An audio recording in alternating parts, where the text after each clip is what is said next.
Roy no ha encontrado una manera de poder sostener un ataque contra él, y una fuerte mano izquierda, y ese es el primero en el que Roy Jones ha resultado herido. No sería el último. Roy Jones Jr. pasó 49 peleas sin una pérdida real.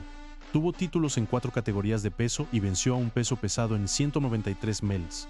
Luego los jueces le robaron su medalla de oro. El deporte destruyó su cuerpo y su propio hijo se quitó la vida. Así es como un hombre que lo tenía todo lo vio desaparecer. Construido en una jaula, Roy Levesta Jones Jr. nació el 16 de enero de 1969 en Pensacola, Florida. Su padre, Roy Jones Sr., era un veterano de la guerra de Vietnam que ganó una estrella de bronce por valentía y un boxeador de peso mediano que tenía su propio gimnasio. En el papel, suena como un niño nacido en el deporte. En la práctica, era algo diferente. Jones Sr. no solo entrenó a su hijo, lo castigó. La línea entre el entrenamiento y el abuso no existía en esa casa. Había insultos verbales diseñados para romper su espíritu y castigos físicos que iban mucho más allá de cualquier definición razonable de disciplina. Jones Jr. describió vivir en la jaula de su padre donde no había escape, sin excusas y sin salida. Su padre se acercaba a la casa en su camión e inmediatamente comenzaba a buscar algo que el niño hubiera hecho mal. Si lo encontraba, y siempre lo encontraba, golpizas. Aquí está el problema con ustedes, entienden. Me encanta pelear adentro. Y esa fue la cosa retorcida sobre Roy Jones Jr. Amaba la violencia porque la violencia era todo lo que conocía. El gimnasio de su padre no era un lugar de aprendizaje, era un lugar de supervivencia. Jones Sr. obligó a su hijo a moverse 25 rondas por noche como mínimo. Todas las noches, 25 rondas de ejercicios de movimiento. Lo convirtió en uno de los luchadores más rápidos que jamás hayan existido. Pero tuvo un costo que ningún cinturón de campeonato podría pagar. Dije, ahora no tengo que moverme esta noche. Ya sabes, te dije que mi papá nos hizo mover 25 rondas por noche como mínimo. Todas las noches vamos a hacer 25 rondas de movimiento. 25 rondas todas las noches. No algunas noches, no noches de campamento de pelea. Todas las noches de su infancia. Ese tipo de entrenamiento implacable convirtió a Roy Jones Jr. en una máquina. Pero el niño dentro de esa máquina quería morir. Contempló el suicidio siendo niño porque el dolor nunca se detenía. Declaró en entrevistas que después de un tiempo no le importaba si se lastimaba o moría más porque estaba en dolor todo el día, todos los días. Su padre también lo expuso a peleas, y ese espectáculo feo de dos criaturas peleando hasta que una de ellas no pudiera mantenerse en pie se convirtió en una especie de metáfora de cómo Roy entendía la competencia. Ganas o mueres, no había punto medio. Pero aquí está el asunto sobre las fraguas. Rompen la mayoría de las cosas que tocan. Las pocas cosas que sobreviven salen más duras que cualquier cosa a su alrededor. Roy Jones Jr. sobrevivió, y para cuando entró en el circuito amateur, no solo era bueno, era un problema que nadie en su categoría de peso tenía respuesta. Su récord amateur fue de 121 victorias y 13 derrotas. Ganó las Olimpiadas Nacionales de Juniors de 1984 en peso gallo. Ganó los Guantes de Oro Nacionales de 1986 en peso welter ligero. Luego lo hizo de nuevo en 1987 y 1988. Llegó a las semifinales de los Juegos de la Buena Voluntad de 1986 antes de perder. Pero nada de eso importaba comparado con lo que venía a continuación. A los 19 años, Roy Jones Jr. entró en las Olimpiadas Seoul de 1988 como uno de los miembros más jóvenes del equipo de boxeo de Estados Unidos, compitiendo en la división de peso mediano ligero en 156 meloes. Estaba a punto de tener la pelea más importante de su vida, y los jueces se asegurarían de que la perdiera. Su camino a través del torneo no fue competitivo, fue una clínica. Noqueó a Matendra Makalamba de Malaui en el primer asalto. Decisión unánime sobre Mikhail Franik de Checoslovaquia. Decisión unánime sobre Yevgeny Sitsbu de la Unión Soviética, quebrándole la nariz en el proceso. Decisión unánime sobre Richie Woodhall de Gran Bretaña, rompiéndole la nariz también a Woodhall. Jones nunca perdió un solo asalto en ninguna de esas peleas. Estaba rompiendo narices por diversión en las Olimpiadas, y nadie podía tocarlo.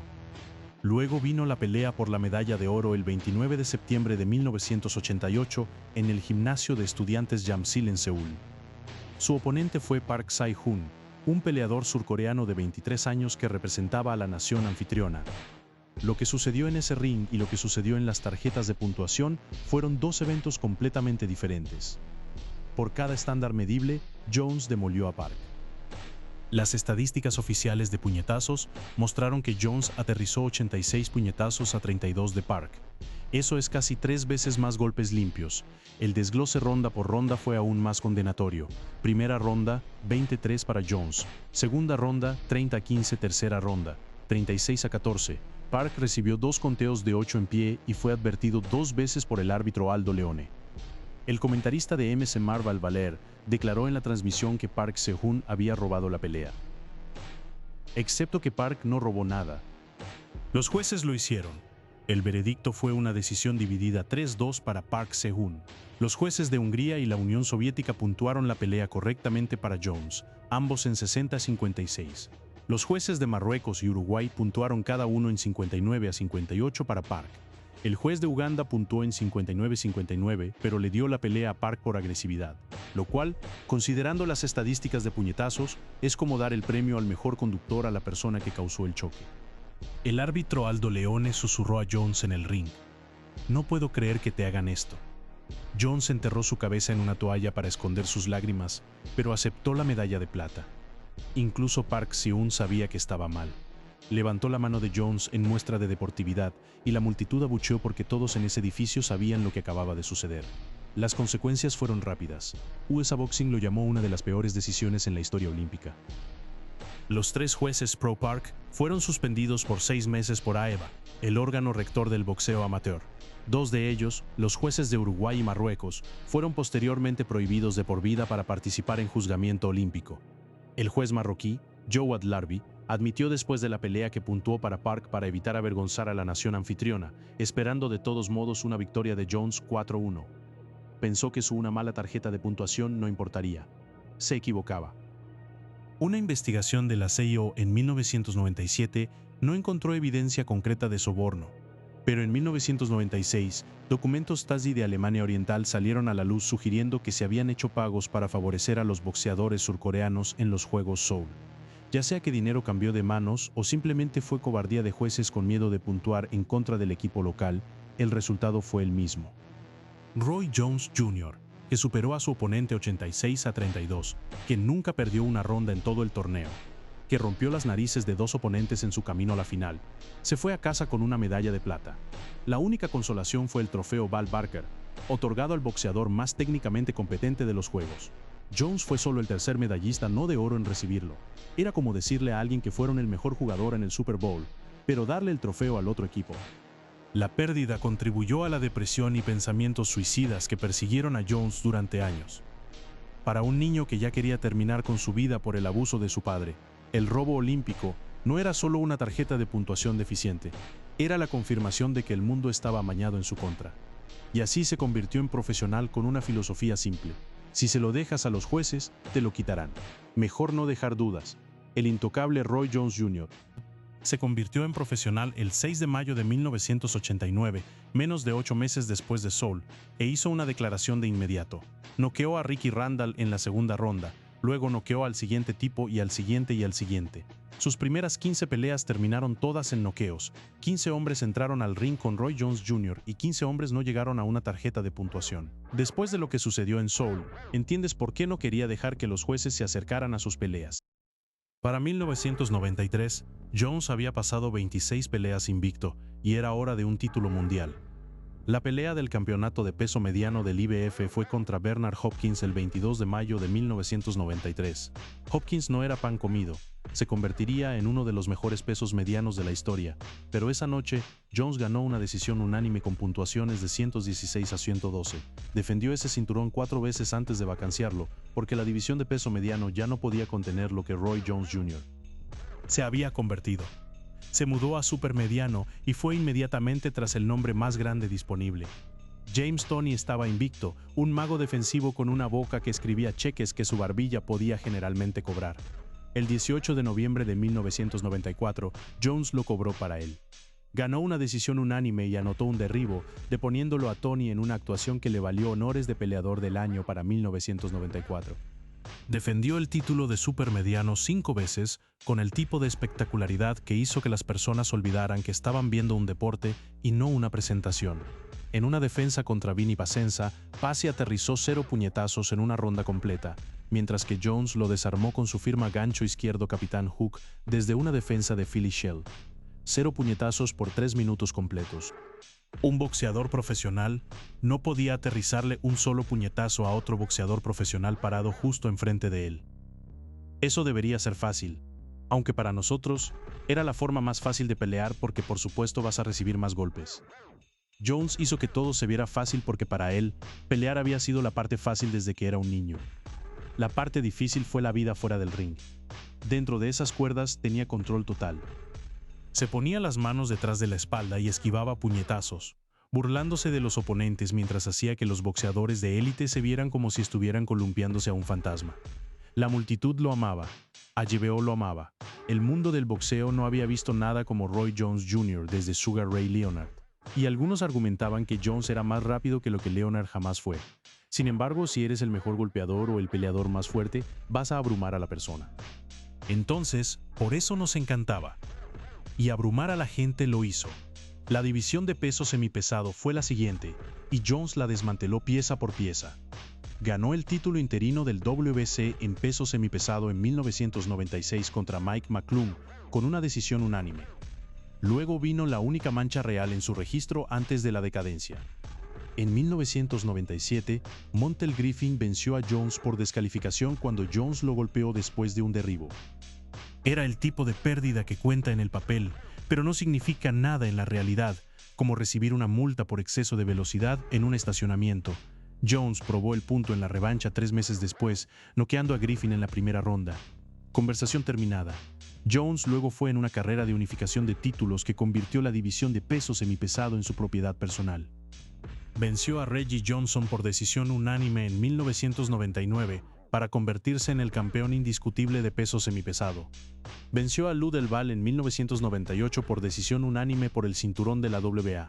Detuvo a Otis Grant en la ronda 10. Cada pelea fue una exhibición. Tuvo 12 defensas de título unificadas en peso semipesado, un récord que se mantiene como un monumento de cómo completamente él poseía esa categoría de peso. Nadie quería pelear contra él porque pelear contra Roy Jones Jr. En 1999 no eran una oportunidad de carrera, era un funeral de carrera. Luego Jones hizo algo que nadie pensaba que era posible, no difícil, no improbable, genuinamente pensado como imposible por personas que entendían cómo funcionaba la física del boxeo. El 1 de marzo de 2003, Roy Jones Jr., quien pesó 193 melpres, peleó contra John Ruiz por el campeonato de peso pesado de la WBA. Ruiz pesaba 226 melpres. Esa es una diferencia de 33 melpres. Jones era un peso mediano natural, un hombre que alguna vez había peleado en 160 lbs, entrando al ring con un peso pesado legítimo. Fue el primer campeón de peso mediano anterior en ganar un título de peso pesado en más de un siglo, y el primero en peso semipesado en hacerlo desde Michael Spinks en 1985. Ganó por decisión unánime, moviéndose alrededor de un hombre que lo superaba por 33 libras, como si Ruiz estuviera esperando a través del cemento. Ganó su segundo premio de peleador del año en 2003, y en ese momento, la conversación fue simple. Roy Jones Jr. no era solo el mejor boxeador de su generación, estaba en la lista corta del mejor boxeador que jamás haya vivido. Había ganado títulos mundiales en peso mediano, supermediano, peso semipesado y peso pesado, 4 categorías de peso abarcando 66 meses desde abajo a arriba, y luego, como todo mito, la caída comenzó. Jones vacanció el cinturón de peso pesado, porque mantenerse en ese peso permanentemente no era realista para su estructura. Bajó de nuevo a peso semipesado, y al hacerlo, bajó algo más. Su cuerpo, que se había hinchado hasta 193 boles, ahora tenía que encogerse. Y la fluctuación rápida de peso hizo cosas a su fisiología que ninguna cantidad de talento podría compensar. La explosividad que lo hizo intocable comenzó a erosionarse. Los reflejos que le permitían esquivar puñetazos con las manos detrás de la espalda se ralentizaron lo suficiente para marcar la diferencia entre entretenimiento y exposición. El 8 de noviembre de 2003, peleó contra Antonio Tarver y ganó una decisión mayoritaria, pero no fue el tipo de desempeño dominante al que el mundo del boxeo estaba acostumbrado de Jones. Tarver lo hizo competitivo, y eso en sí mismo fue una señal de advertencia. La pregunta ya no era si Jones podría ser derrotado. La pregunta era qué tan mal sucedería y qué tan pronto. La respuesta llegó 6 meses después, mandíbula de vidrio. ¿Tienes alguna pregunta? Tengo una pregunta. ¿Tienes alguna excusa esta noche, Roy? No hagamos preguntas así. Toquemos el trabajo de vidrio. Esa fue la escena antes de la segunda pelea de Tarver, el 15 de mayo de 2004. Tarver le preguntó a Jones si tenía alguna excusa, y la habitación se sentía diferente. Había una arrogancia en el aire que no tenía nada que ver con Jones por primera vez. Pertenecía a Tarver. Y por primera vez en la carrera de Roy Jones Jr., la arrogancia del otro lado estaba justificada. Solo alguna vez. En la segunda ronda, Tarver aterrizó un gancho izquierdo de contraataque que puso a Jones boca arriba en el lienzo. No fue un derribo fugaz, no fue un desliz que fue marcado como derribo. Roy Jones Jr. estaba inconsciente antes de golpear la lona. El hombre que había pasado 49 peleas con solo una pérdida por descalificación. El hombre que había vencido a un peso pesado. El hombre que tenía 47 noqueos en su registro. Estaba tumbado boca arriba en la colchoneta mirando las luces del techo sin nadie en casa detrás de sus ojos. La dama detiene la pelea, y Jones todavía está en calle Queer. El árbitro detuvo la pelea. Pérdida de TKO en la segunda ronda. La primera derrota legítima de Jones, y el knockout no solo terminó la pelea. Terminó la versión de Roy Jones Jr. que el mundo pensaba que era intocable. Sea cual fuera el instinto protector que su barbilla había poseído antes de ese puñetazo, nunca regresó. Los peleadores hablan de una barbilla de cristal, y después del knockout de Tarver, eso es exactamente lo que Jones tenía. Una barbilla hecha de vidrio que podría romperse en cualquier momento, y se rompía a menudo. 3 meses después de la pérdida de Tarver, el 25 de septiembre de 2004, Glenn Johnson noqueó a Jones en la 9ª ronda con una mano derecha. 2 pérdidas de knockout devastadoras dentro de 90 días. Jones tenía 35 años, y la velocidad que había sido su identidad completa lo abandonaba como agua drenándose de una bañera. Podías verlo suceder ronda por ronda, pelea por pelea. Los reflejos que solían permitirle esquivar puñetazos por milímetros, ahora le permitían que puñetazos aterrizaran por pulgadas. Y en el boxeo, las pulgadas son la diferencia entre un carrete de destacados y una camilla. La tercera pelea de Tarver llegó en octubre de 2005, y no hubo nocaut esta vez, pero solo porque Tarver no necesitaba uno. Ganó una decisión unánime sobre puñeteando a un Jones disminuido por Leisu, 12 rondas sin sudar, 3 peleas con Tarver, una victoria controvertida, una pérdida de nocaut y una clara pérdida por decisión. La trilogía contó la historia de la decadencia de Jones mejor que cualquier analista jamás podría. Las pérdidas seguían llegando con la regularidad de un horario que nadie quería mantener. En 2008, peleó contra Joe Calzaghe y perdió una decisión unánime, sufriendo un ojo morado y cortes que hicieron que su cara se viera como si hubiera estado en un accidente automovilístico. En 2009, Danny Green lo noqueó técnicamente en la primera ronda en Australia. Aunque Jones disputó el resultado debido a problemas con los vendajes de las manos de Green. En 2010, Bernard Hopkins, el mismo hombre que Jones había vencido 17 años antes, lo venció por decisión unánime. El simbolismo de esa pérdida fue brutal. Hopkins había mejorado con la edad. Jones había empeorado. Mismo deporte, misma era, trayectorias opuestas. Luego vino la pelea que debería haber sido la advertencia final.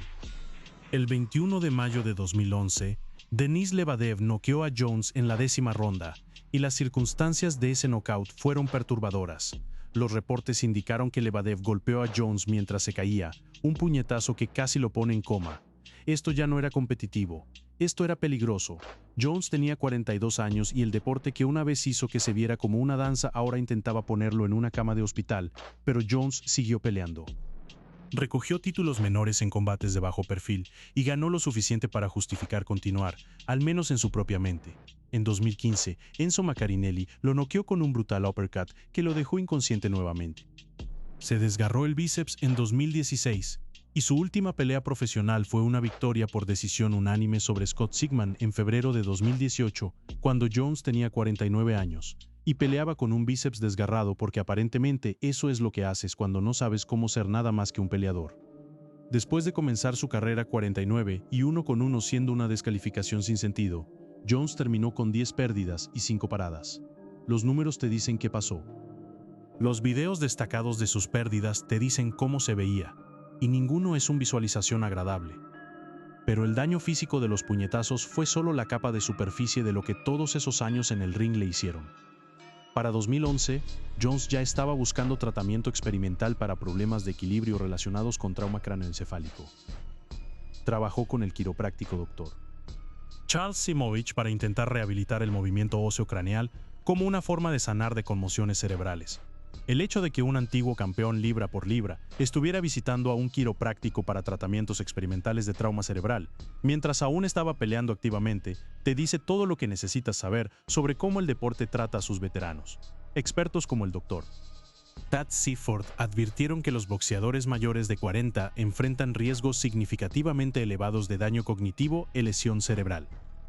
Cada puñetazo, incluso los que no te noquean, daña la capacidad del cerebro para funcionar. Los golpes subconmocionantes de sesiones de sparring, los que nadie cuenta y nadie recuerda, son a menudo los más peligrosos porque se acumulan silenciosamente durante décadas. Jones sabía esto. Entendía la ciencia personalmente porque había conocido al boxeador Jimmy Young cuando tenía 17 años y Young apenas podía hablar debido a la ETC. Jones ha hablado repetidamente sobre ese encuentro, describiéndolo como un momento que debería haberlo asustado completamente del deporte. Dijo que cada golpe que recibes en la cabeza cuenta. Que cada impacto se suma hacia un día en que las palabras dejan de venir y el equilibrio desaparece y la persona que solías ser se convierte en un extraño viviendo en tu propio cuerpo. Sabía esto a los 17. Siguió peleando hasta los 49. Y luego, porque aparentemente la jubilación no era una opción, regresó para una exhibición de 2020 contra Mike Tyson que terminó en empate y vendió 1.6 millones de compras de pay-per-view. Incluso peleó contra Anthony Pettis en 2023 a los 54 años, perdiendo una decisión mayoritaria mientras una petición circulaba en línea tratando de evitar que boxeara. Los extraños en Internet estaban más preocupados por el cerebro de Roy Jones Jr. que el propio Roy Jones Jr. No existe un diagnóstico formal de ETC para pacientes vivos, porque solo se puede confirmar a través de un examen post-mortem del tejido cerebral. Eso significa que no sabremos la extensión completa del daño hasta después de que Jones se haya ido. Pero sus síntomas, su historial de problemas de equilibrio y el puro volumen de trauma craneoencefálico que ha absorbido durante una carrera que abarca más de 3 décadas pintan un cuadro que no requiere un título médico para interpretar. El deporte le dio todo. También podría estar quitando cosas que ninguna cantidad de dinero puede reemplazar. La campana final. Por todo lo que el ring le quitó a Roy Jones Jr., la vida fuera del ring se suponía que era el refugio, y por un tiempo, partes de él lo eran. Se casó con Natalie Jones a principios de los años 90 y juntos tuvieron 3 hijos, Roy Jones III, DeShawn, y DeAndre siendo DeShawn y DeAndre gemelos. Roy III mostró promesa atlética y jugó baloncesto en Finley Prep en Henderson, Nevada. La familia vivía en un rancho en Pensacola, lejos de las cámaras y la corrupción del deporte. Jones estaba decidido a ser un padre diferente del que había sido. Se juró a sí mismo nunca replicar el abuso con sus propios hijos, priorizando el tipo de relación que nunca tuvo con su propio padre. Luego, el 22 de junio de 2024, DeAndre Jones, de 32 años, murió por suicidio. Jones lo anunció 2 días después en Instagram, y sus palabras llevaban el peso de un hombre que había sobrevivido a todo lo que el deporte podía lanzarle, solo para enfrentarse a algo que ninguna cantidad de resistencia podría absorber. Escribió que estaba agradecido de que Dios le hubiera permitido llegar a casa el viernes por la noche para pasar la última noche de la vida de DeAndre con la familia. Dijo, nada vale quitarse la propia vida. Dios la da y Dios debería ser quien la quite. La comunidad de boxeo ofreció condolencias y respetó la solicitud de privacidad de la familia. Para un hombre que había contemplado el suicidio a sí mismo como niño, que había sido criado en un ambiente donde el dolor era la única constante, perder a su hijo a la misma oscuridad que apenas había sobrevivido fue una especie de crueldad que desafía la descripción. Jones más tarde habló sobre la conexión entre su propio trauma infantil y la dinámica familiar en una entrevista de 2024 en el podcast DHC Live, vinculando las cicatrices que su padre le dejó al dolor que se propagó a través de generaciones. Eso es lo que hace el abuso. No se detiene con la persona a quien golpea. Se abre paso a través de familias como una onda de choque, cambiando la forma de cada vida que toca, incluso décadas después de que el golpe original aterrizara. En medio de la devastación personal, la vida de Jones fuera del boxeo había sido una mezcla extraña de éxito y controversia. Su carrera musical se lanzó a principios de los años 2000 con Round One, The Album, en 2001 bajo su sello, Bodyhead Entertainment. El álbum presentaba la pista Y'all Must Have Forgot, que se convirtió en un clásico de culto entre los aficionados del boxeo y colaboraciones con Fat Joe y Bun B. Alcanzó el número 50 en el Billboard 200 y el número 8 en la tabla de álbumes de hip hop R&B superior. En 2004, lo siguió con Body Head Bangers Volume 1, un proyecto grupal con su colectivo que incluía a Magic y Choa. El sencillo principal, Can't Be Touched, muestreó Mama Side Knock You Out de LL Cool J y alcanzó el número 38 en el Billboard 2000. Esa pista terminó en cada carrete de boxeo destacado y lista de reproducción de entrenamiento durante la próxima década. Jones incluso actuó en vivo en Radio City Music Hall con Method Man y Redman en 2002, rapeando y haciendo sombra boxeando en el escenario, mientras que el comentarista de HBO Larry Merchant los llamaba The Rapids. Su carrera de actuación agregó otra capa al currículum. Jugó al Capitán Ballard en The Matrix Reloaded en 2003, apareció en The Devil's Advocate en 1997 y Creed the Zoo en 2018, y tomó roles en la franquicia Universal Soldier junto a Jean-Claude Van Damme. Tuvo apariciones especiales en Married with Children y The Wayans Brothers en 1996. Ninguno de estos roles era material de Oscar, pero mostraban a un hombre tratando de construir una identidad más allá del ring, que es más de lo que la mayoría de los peleadores jamás intentan. En el lado empresarial, Jones dirigía Roy Jones Jr. Boxing Promotions, promoviendo peleadores y eventos. Poseía un gimnasio en Dallas, The Ranch en Pensacola, y se desempeñó como comentarista de boxeo de HBO de 1992 a 2006, un papel que los aficionados recuerdan con cariño hasta hoy. Su patrimonio neto se estimó en 45 prepos a 600 millones para 2024, construido a través de respaldos, promociones y varios negocios, pero la controversia lo siguió como una segunda sombra. En 2000, dio positivo en Anderson Adion, un precursor de testosterona después de su defensa de título en peso semipesado contra Richard Hall. Afirmó que provenía de un suplemento llamado Red Fuel, y debido a que las reglas de Indiana en ese momento no lo clasificaban como ilegal, evitó la suspensión. El incidente atrajo críticas y lo colocó entre las controversias de pruebas de drogas de alto perfil en el boxeo. Para la exhibición de Tyson de 2020, ambos peleadores pasaron pruebas de BA, aunque la marihuana fue excluida, lo que Tyson admitió usar. Jones más tarde demandó por una violación de comisión de esa misma exhibición.